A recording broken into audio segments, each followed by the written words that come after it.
৩২,০০০ চাকরি বাতিল মামলায় আপাতত স্থগিতাদেশ নয়, সুপ্রিম কোর্টের ডিভিশন বেঞ্চ কোনো স্থগিতাদেশ দিল না।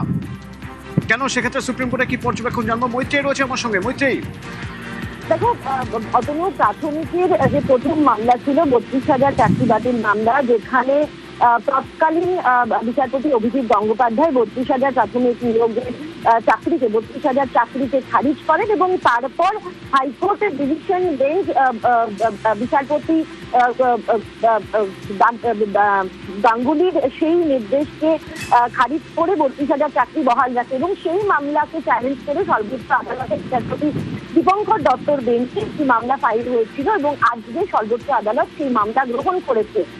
বিচারপতি দত্তর বেঞ্চ তারা স্পষ্টতই জানিয়ে দিয়েছে যে তারা সব পক্ষকে নোটিশ করছেন, তারা এখনই স্থগিতাদেশ দিচ্ছেন না। অর্থাৎ হাইকোর্টের ডিভিশন বেঞ্চের যে রায় ছিল সেই রায়ের ওপর কোনো স্থগিতাদেশ চাকরি করছিলেন তারা যেমন চাকরি করছিলেন তারা এখন আপাতত সেরকম ভাবেই চাকরি করবেন।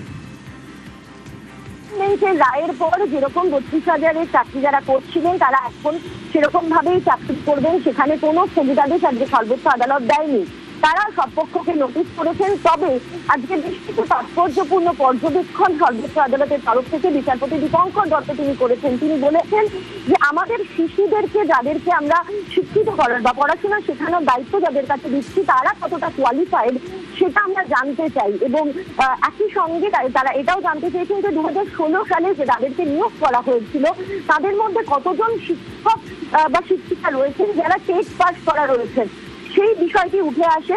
সমস্ত পক্ষকে নোটিশ করা হয়েছে, অর্থাৎ যারা আবেদনকারী এবং প্রাথমিক শিক্ষা সংসদের পাশাপাশি সমস্ত পক্ষ তাদের জবাব দেবে, তাদের বক্তব্য জানাবে এবং এরপরে অগস্টের ৩য় সপ্তাহে এই মামলার শুনানি রয়েছে। আমার সঙ্গে থাকো মৈত্রেয়ী। যারা চাকরি করছিলেন এই ৩২,০০০, তারা যেমন চাকরি করছিলেন তেমনই চাকরি করতে পারবেন। অর্থাৎ হাইকোর্টের যে নির্দেশ, সেই নির্দেশে কোনো স্থগিতাদেশ দিল না সুপ্রিম কোর্ট।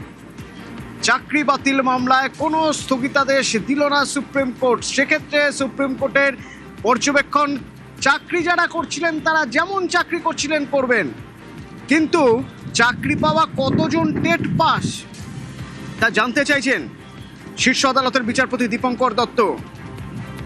আপাতত ৩২,০০০ যারা চাকরি করছিলেন তারা চাকরি করতে পারবেন।